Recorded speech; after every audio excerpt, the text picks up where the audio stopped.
It is the oldest and most painful question in human history, a question that has echoed in the silent halls of hospitals, on blood-soaked battlefields, and in the tearful prayers of grieving parents for millennia.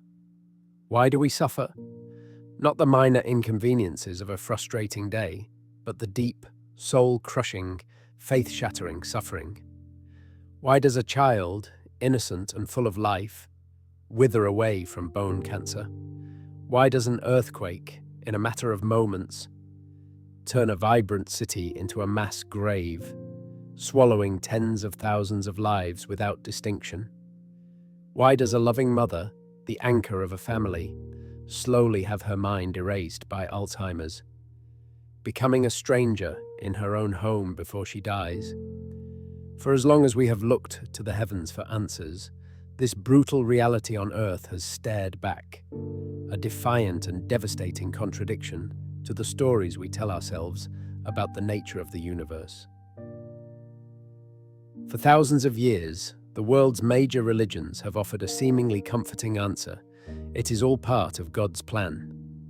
The sacred texts of Judaism, Christianity, and Islam describe a being who is not only the architect of the universe, but is also defined by three core attributes: omnipotence, meaning he is all-powerful; omniscience, meaning he is all-knowing; and omnibenevolence, meaning he is all-good and all-loving.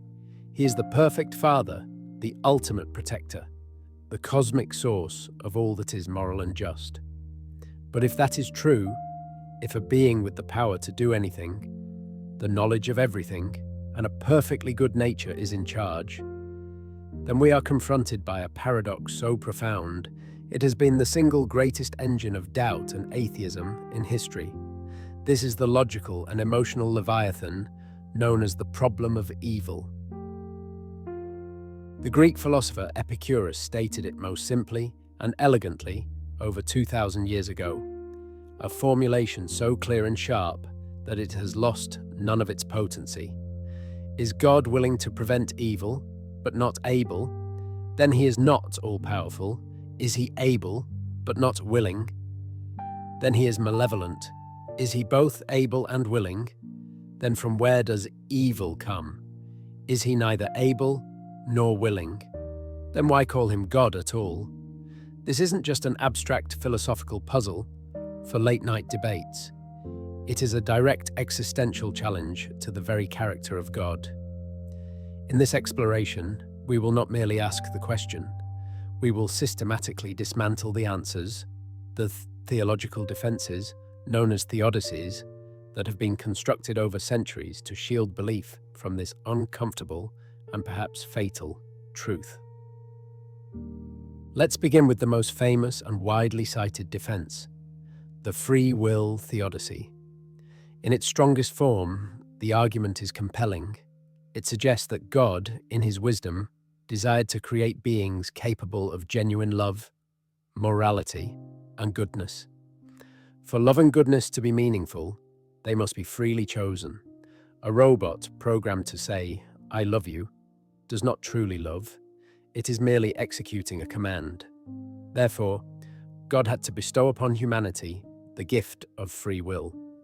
The tragic but necessary consequence of this gift is that humans can also choose to reject goodness. They can choose to be selfish, cruel, and violent. The suffering we see in the world, from theft and betrayal to genocide and war, is not God's fault. It is our fault. It is the price of our freedom. A price God was willing to permit for the greater good of authentic love. This defense, however, begins to unravel the moment you press it with even the slightest scrutiny. If free will is the cause of suffering, consider the Holocaust. Millions were systematically tortured and murdered. According to the free will defense, God had to permit this to preserve the free will of the Nazis. But why did he not intervene in a more subtle way? He is all-powerful. Could he not have caused a simple heart attack in Hitler in 1938? Could he not have created a sudden, dense fog to disorient the guards at Auschwitz for a day, allowing a mass escape? Such an intervention would not abolish free will wholesale, but it would prevent an unimaginable horror. Theologians often respond that if God intervened, it would make his presence obvious and coerce belief.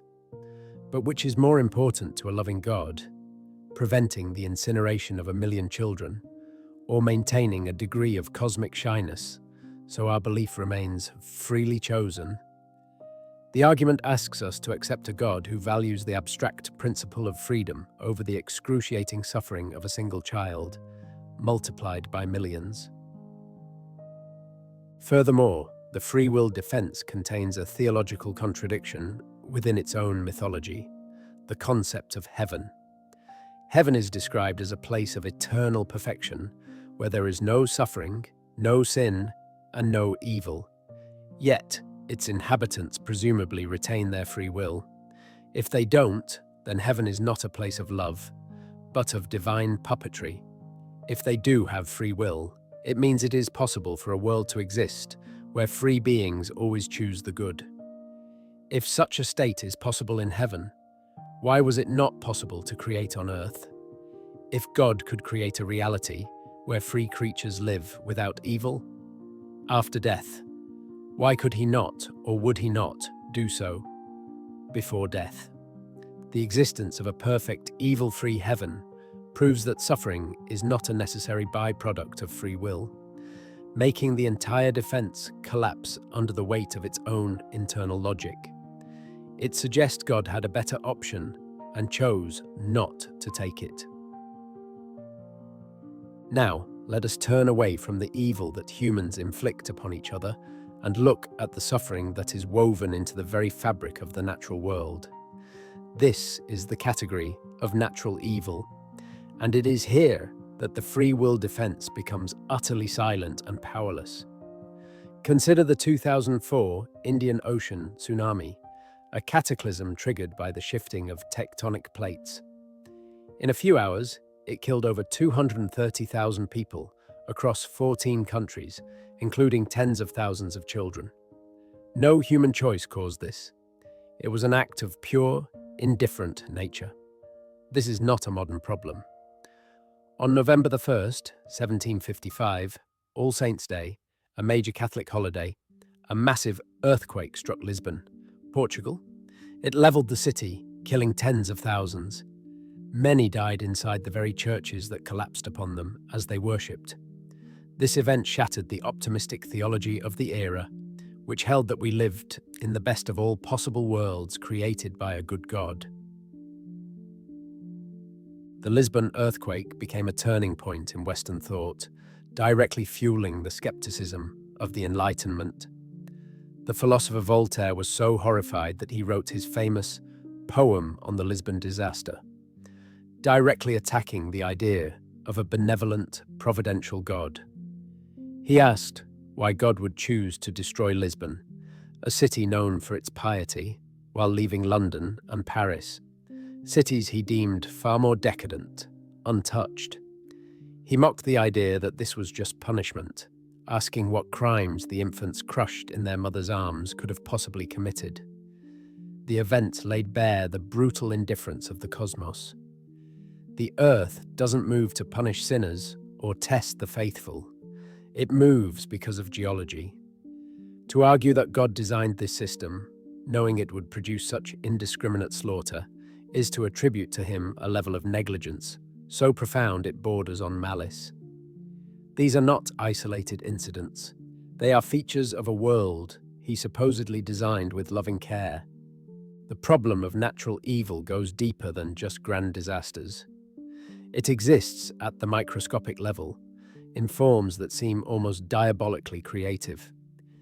The ichneumon wasp paralyzes a caterpillar, lays its eggs inside the living host, and the larvae then slowly eat the caterpillar from the inside out, carefully avoiding the vital organs to keep it alive and fresh for as long as possible. The biologist Richard Dawkins famously remarked that the sheer, gratuitous suffering found in the animal kingdom was one of the key factors that led him to atheism. This brings us to the immense and often ignored problem of animal suffering. For hundreds of millions of years before humans ever existed, the world was a brutal theatre of pain. Countless creatures have been ripped apart by predators, starved to death, or ravaged by disease. The vast majority of animals born on this planet die violently or in agony. What divine purpose could this serve? What moral lesson is taught by the existence of a parasite specifically evolved to maximize the torture of another living creature? Theological defenses are almost universally human-centric. They simply have no answer for the eons of animal suffering. Animals do not have free will in the moral sense, so their pain cannot be a punishment for sin. They are not capable of the kind of spiritual growth that the character-building defense requires. Their suffering is a biological fact, a consequence of the ruthless mathematics of evolution. If God set this process in motion, then he is the author of a system where the survival of one creature necessitates the agonizing death of another, a cycle of bloodshed on an unimaginable scale, stretching across geological time. To suggest an all-loving God designed this system is to propose a being whose definition of love is alien and terrifying. It is to argue that the screams of prey in the jaws of a predator are somehow part of a benevolent plan. This is not the work of human free will. This is the work of a blind, pitiless process, a process that an all-good God would surely not have chosen as his creative tool. This brings us to the second major theodicy, the idea that suffering builds character. We are told that pain is God's crucible, a divine fire that forges our souls, making us stronger, more compassionate, and more resilient. Adversity, the argument goes, is necessary for moral and spiritual growth. Without hunger, we would not appreciate food. Without sickness, we would not value health. Without loss, we would not understand love. While it is undeniably true that some individuals find remarkable strength and meaning in the face of adversity, to propose this as a universal explanation for all suffering is a monstrous claim. Consider a fawn trapped in a forest fire, burning to death in agony over several minutes. What character is being built? The fawns? It will be dead in moments. The fires? That's absurd. What about a newborn baby dying of Tay-Sachs disease? A horrific genetic disorder where the child progressively loses all motor skills and mental functions, ending in blindness, deafness, and seizures before an early death. To suggest this is a lesson or a character-building exercise is an insult to the child's suffering and the parent's grief. It turns the universe into a divine testing ground where the curriculum is written in tears and blood, and where many of the students die before the lesson can even be comprehended. It paints a picture, not of a loving father, but of a cosmic vivisectionist who tortures his creatures for a purpose they may never understand. A more sophisticated version of this argument is the soul-making theodicy proposed by philosopher John Hick. Hick argued that God did not create humans as perfect beings, but as immature creatures who needed to grow into the likeness of God. This world, with all its challenges, dangers, and temptations, is a veil of soul-making. It's an environment designed to help us develop virtues like courage, compassion, and perseverance. In this view, evil isn't just a punishment or a mistake. It's a necessary part of the spiritual gymnasium God created for us. While this sounds more thoughtful, it suffers from the same fatal flaws. Does the amount and type of suffering in the world really look like a well-designed gymnasium? It looks more like a torture chamber with no safety protocols. The soul-making defense still cannot account for the sheer horror and gratuitousness of much of the world's pain. For every person who develops compassion after facing hardship, another becomes bitter, cruel, and traumatized. Is the soul-making process simply failing for them? If so, the designer is incompetent. Furthermore, what about the suffering that serves no purpose? What about the hidden, secret pain of an abused child who never tells anyone and dies young? What about the suffering of those with severe mental disabilities who lack the capacity for the kind of moral development Hick describes? The soul-making argument asks us to believe that the Holocaust was an opportunity for soul-making, that a pandemic is a divinely crafted challenge. This stretches credulity to its breaking point. It is an attempt to find a noble purpose in the face of chaos, but it ultimately requires us to call cruelty, education, and disaster opportunity. Fadabat, when the rational defenses fail, when free will cannot account for tsunamis, and soul-making cannot justify childhood cancer, theological arguments often retreat to the ultimate fortress of faith, the mysterious ways argument. This position, sometimes called skeptical theism, suggests that we, as finite, limited human beings, are in no position to judge the actions of an infinite, all-knowing God. What appears to us as pointless, horrific evil may, in fact, serve a higher purpose within God's vast cosmic plan, a purpose so complex and far-reaching that our tiny mind simply cannot grasp it. The suffering of one child, in this view, might be a necessary ripple that prevents a far greater catastrophe 1,000 years from now. We simply cannot see the full tapestry. We only see one messy, tangled thread. This argument may sound humble, but it is intellectually bankrupt. It is not an explanation, it is the abandonment of explanation. It is an appeal to ignorance dressed up as piety. If we say that God's morality is so far beyond ours, that his actions are incomprehensible, then we can no longer claim to know that God is good in any meaningful sense of the word. If a man murders a child and claims it was for a higher purpose that we cannot understand, we would call him a monster and lock him away. Yet when this same logic is applied to God, it is called faith. If God's goodness can include allowing the Holocaust, orchestrating pandemics, and designing parasitic wasps, then the word good has been twisted beyond all recognition. It makes the statement, God is good, an empty, unfalsifiable claim. It could just as easily be that God is evil and his mysterious plan only appears to have moments of kindness. The mysterious ways argument doesn't solve the problem of evil, it dissolves it in acid, destroying the very possibility of a rational discussion about divine morality. Finally, some believers attempt to solve the problem by outsourcing the blame to a supernatural villain, Satan, the devil, or some other malevolent entity. In this popular narrative, evil is not God's fault, but the work of a powerful, corrupting force that actively works against God's plan, tempting humans and wreaking havoc on the world. This cosmic battle between good and evil is the true source of suffering. Like the other defenses, this only pushes the problem back one step further, without solving it. If God is all-powerful, why does this cosmic struggle exist at all? Why would an omnipotent being create and then tolerate a rival who causes so much pain and suffering to his beloved creation? Is God unable to defeat Satan? If so, he is not all-powerful. Is he unwilling to defeat Satan? If so, he is not all good, as he is knowingly permitting the torture of the universe to continue.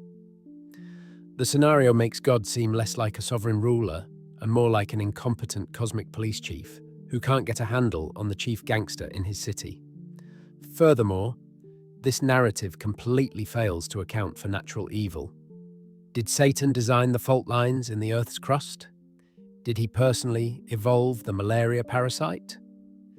To attribute all natural phenomena to the direct intervention of either God or Satan is to abandon science and return to a pre-Enlightenment world of superstition. The Satan defense is not a solution. It's a plot device, an attempt to introduce a villain to make the protagonist look better, but it ultimately just makes the protagonist look weak and ineffective. So, we have walked through the labyrinth of theological excuses, and at every turn, we have found a dead end. Free will cannot explain a tsunami. Soul-making cannot justify a baby's death. Mysterious ways renders morality meaningless. And blaming the devil only makes God look incompetent. We are left where we started, with the devastatingly simple logic of Epicurus. The world we observe, with its mixture of breathtaking beauty and unspeakable horror, does not look like the handiwork of an all-good, all-powerful creator. It looks exactly as we would expect it to look if it were the product of a blind, impersonal, and indifferent universe, governed by unchanging physical laws and the chaotic, pitiless engine of natural selection. And this leads to a crucial question. If the explanations fail so thoroughly, why do people continue to believe in a benevolent, divine plan? The answer lies not in theology, but in psychology. The human brain is a meaning-making machine. We are wired to see patterns, to infer agency, and to create narratives, even where none exist. This was a survival advantage for our ancestors. Assuming the rustle in the grass is a predator is safer than assuming it's just the wind. This hyperactive agency detection, as scientists call it, makes us susceptible to seeing a divine hand in random events. Furthermore, we suffer from cognitive dissonance when our beliefs clash with reality. The belief that God is good clashes with the reality of a child is suffering. To resolve this discomfort, it's often psychologically easier to invent a complex reason for the suffering, like a mysterious plan, than to abandon the core belief in a good God, which may be tied to our identity, community, and hope for an afterlife. This need to believe in a plan can be a powerful shield against the terror of a chaotic, indifferent universe. But a shield built on illusion is a fragile one. And here is the final, most important turn. Realizing all of this is not a cause for despair. It is not a descent into nihilism. It is, in fact, the beginning of true wisdom and true morality. The moment we stop searching the heavens for a reason for our suffering, the moment we stop trying to justify pain as part of a divine plan, is the moment we become truly free. Free to face reality as it is. Free to call suffering what it is, a terrible problem that we, as human beings, have a responsibility to solve. When we accept that there is no cosmic safety net, our compassion for one another becomes infinitely more precious and more urgent. Our empathy is no longer a divinely implanted virtue. It is a survival tool, the most important one we have, born from the shared recognition of our own fragility in a vast, indifferent cosmos. Letting go of the divine plan does not empty the world of meaning. It clears the stage for us to create it. A doctor, working to cure a disease, is not fulfilling a prophecy. She is fighting back against the chaos of biology. A rescue worker pulling a survivor from rubble is not an instrument of God's will. He is a testament to human solidarity. The meaning of suffering is not to be found in an ancient text or a whispered prayer. It is found in our response to it.